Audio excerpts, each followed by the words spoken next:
Good morning, Unity of Delray Beach, and a good morning to all who might be watching or listening in to this broadcast. So, this morning I want to share with you a lesson that I have titled Living in Love. And one of the things that's going on in the world today is there's a lot of tension, anxiety, and upsets and crises of all kinds that are happening. And so I think that occasionally we just need a little levity in life. And especially if I'm talking about love, I often think of love in a very light way. It's not a big, heavy subject to delve into as a general rule.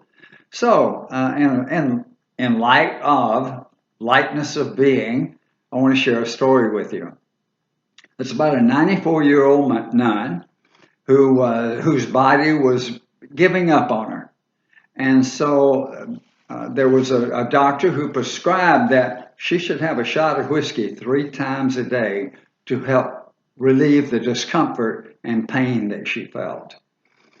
But she was also a very devout nun, and she didn't want to be lured into worldly pleasures. And so she declined the prescription that the doctor ordered. But there was a very wise Mother Superior close by who knew that she loved milk. And so she sent word to the kitchen and told the staff there, 3 times a day, you're to add a shot of whiskey to the nun's milk that she drinks. So, as the sister approached her final hour, so everyone had gathered around her in her quarters, and the Mother Superior asked her, she said, look, do you have any wisdom that you would like to share with us? And the nun said, yes, I do. She said, whatever you do, never sell that cow. So I hope that brought a smile to your face. You may not be laughing hysterically on the floor, but rolling in the floor, but I do hope that it lifted in some way just a little bit of levity in your life. And so now I want to start with a talk, and I like to think that if we let love lead the way in all that we do, then we will be guided to right action and to right thinking in our life, and life then moves much smoother. So as I speak this morning about living in love, let's consider what that might look like for us. Also consider then, as we're doing this, consider setting an intention to make all our actions reflect the unconditional love of the Christ that is within everyone. And so why should we consider all this? I think it's because we want to live a healthier, more peaceful life, more loving life. And because, as we heard last week in 1 John verses 3:18, that verse talks about love, but talking about love is not enough, that you got to put action to that. So today is talking about the action that we must put in place to have love manifest in our lives. Well, love has many definitions. It has many ways to be expressed and expressed in many different ways. So Thomas Merton wrote these words. He said, love seeks one thing only, the good of the one loved. The beginning of love is to let those that we love be perfectly themselves and not twist them to fit our own image. Otherwise, we love only the reflection of ourselves that we find in them. Now, Mother Teresa had a very simple definition. She said, if you're busy judging others, then you can't love other people. So love without judgment. There are multitudes of ways that we can express love and multitude of ideas about what love is. Living in love means that you start with loving yourself, and you do that unconditionally, as well as loving all others unconditionally. You don't love yourself more, you don't love yourself less, but you love yourself unconditionally. And we can't find, here's what we need to keep in mind always. We can't find out there what we don't have in here. If we don't love ourselves, we certainly cannot love anyone else. So I have a very I have 5 very practical lessons to help you learn and to help you know what living in love, hopefully, is all about. Now, each of these lessons has a story. Some of them are old stories. You have probably heard them, but I think they're worth repeating to illustrate the lesson itself. And lesson number 1, very important lesson, is to remember the cleaning lady, a professor in college. In the first couple of months, after the first couple of months, he gave a pop quiz to all his students. And during that quiz, then one student who was very conscientious, he had just breezed through the quiz that was being given, but he came upon the last question, which baffled him. The question was, what is the name of the woman who cleans the school? What is her first name? And then he was sure that this was just some kind of joke, but he had often seen the woman cleaning. He knew her by sight. She was tall. She had dark hair, in her mid-50s, he guessed, but he didn't know her name. And so the student handed in the paper, but never answered the last question. Another student on the way out the door asked the professor, "You were kidding, weren't you? You're not going to count that question on the quiz." And the professor answered and said, "Absolutely, I'm going to count it. In your careers and in your life, you will meet many people. All are significant. They deserve your attention and care, even if all you do is smile and say hello."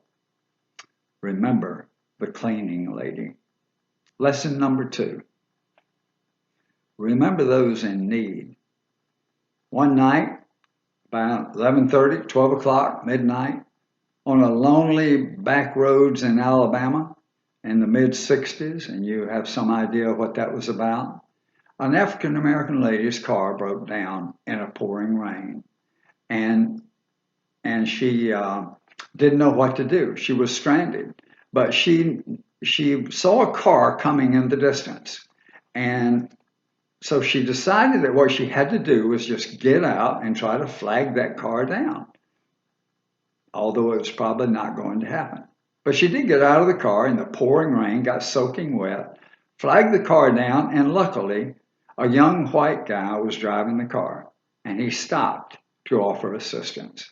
Then he carried her to a place that was safe. He helped her, he assisted her in getting some help, and made sure that she had a taxi cab, who was there to take her on her destination where she was headed, because he recognized right away she seemed to be in a big hurry. But just before she got in the cab to leave, she asked the young man for his address and then left. Now, about a week after that, maybe 10 days, there came a knock on the door at his house. He opened the door, and there was a delivery man with a huge package. It turned out to be a big color console TV, and there was attached to it a note to him. And here's what the note said: "Thank you so much for assisting me on the highway the other night. The rain drenched not only my clothes, but also my spirits. And then you came along. Because of you, I was able to make it to my dying husband's bedside just before he passed away. God bless you for helping me and unselfishly serving others." And it was signed, Ms. Nat King Cole. That story touches me deeply. Remember those in need. The third important lesson this morning: always remember those who serve. Many years ago, an ice cream sundae cost a lot more than it does today. But a 10-year-old boy walked into a coffee shop and ordered and asked the waitress. When he walked in and sat down, the waitress set a glass of water in front of him, and he asked her, "How much does an ice cream sundae cost?" And she said 50 cents. And so he pulled his hand out of his pocket, and he had a bunch of coins, and he started counting the coins out. Took his time and very methodical. And then he asked the question, "How much does a dish of plain ice cream cost?" And she said 35 cents. And so he fumbled with the coins again. In the meantime, the waitress is getting a little annoyed. There are other people waiting in line for a table. So finally he says, I'll take the plain dish of ice cream. And so she served it to him, put it down along with the bill, and he enjoyed his ice cream and then got up and left, went to the cashier, paid for his ice cream, and left the store. A few minutes later, the waitress came by to clear the table. And when she got there, she looked down and started crying. There on the table, very neatly beside the empty ice cream dish, was 2 nickels and 5 pennies. The little boy had ordered the lesser of the two so that he could leave a tip for the server. Remember those who serve. Now that story is not about you leaving tips when you go to a restaurant. That's not the purpose of it. But the purpose is to remember that there are many people who serve our needs, and we don't have to give them tips, but a big smile, a thank you, sometimes that's totally adequate. I'm thinking right now about all the frontline people who are administering help through the professions for the COVID-19 virus. You know, there are many frontline people who put themselves in danger every single day. Just to be grateful, just to say thank you. Remember those who serve. Lesson number 4, important lesson. All of them are important, or I wouldn't be giving them to you. But on the path of life, we often run into obstacles along the way. And so in ancient times, there was a king who had this big boulder placed in the middle of the road, the pathway that people traveled. And then he hid himself and watched all the people who came by.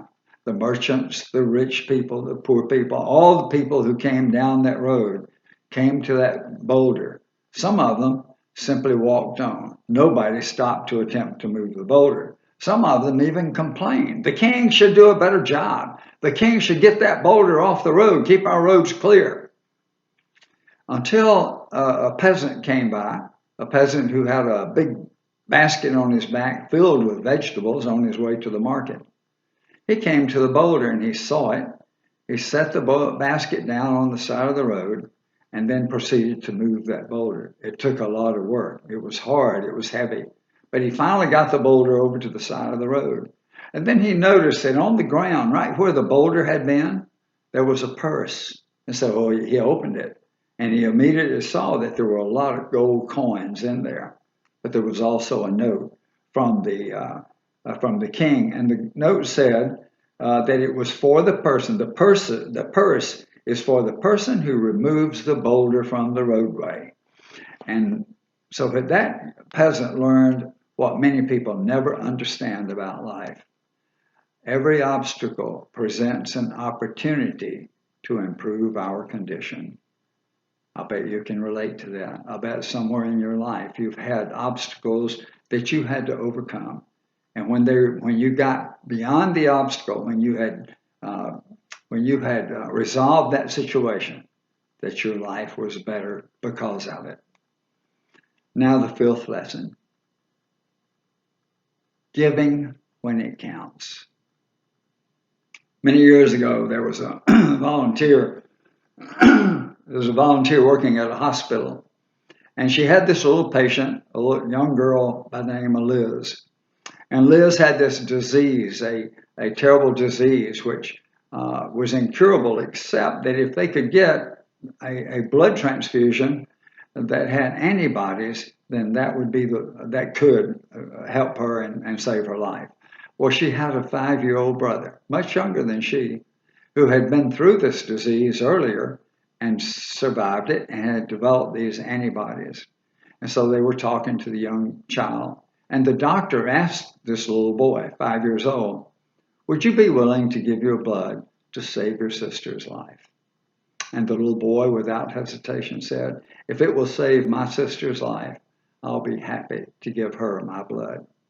And so they made the procedure and they started this entire process. And lying there in the bed, as he looked over and saw the blood draining from him and into his sister, he saw her face become more alive, had more color come back to her face. And he was really pleased with that. And then he began to feel really down. His face became a little pale, and he looked at the doctor and he said, will I die soon? He had totally misunderstood what the doctor was saying. And in doing so, in giving up giving his blood to his sister, all he had to give her was blood. And that's the love that was from him to her. All you need is love often in life for the problems that come along. And so this morning's lesson, our talk is all about remembering the cleaning lady, remembering those who are in need, always remember those who serve us, even if it's with nothing but a hello and a thank you, to remember that. And obstacles in the path of life, they're there as opportunities for us to improve life and to improve ourselves. And then give when it counts. So with that lesson behind us and thinking about the 5 lessons that are contained there, let's take a moment and turn within for a moment of silence and prayer. And as you turn within, just feel the unconditional love for yourself. That has to be the beginning of it all. Remembering that we all make mistakes in life, but they are important life lessons. So we forgive ourselves. We love ourselves unconditionally, and we love all others. In this silence, feel and know that.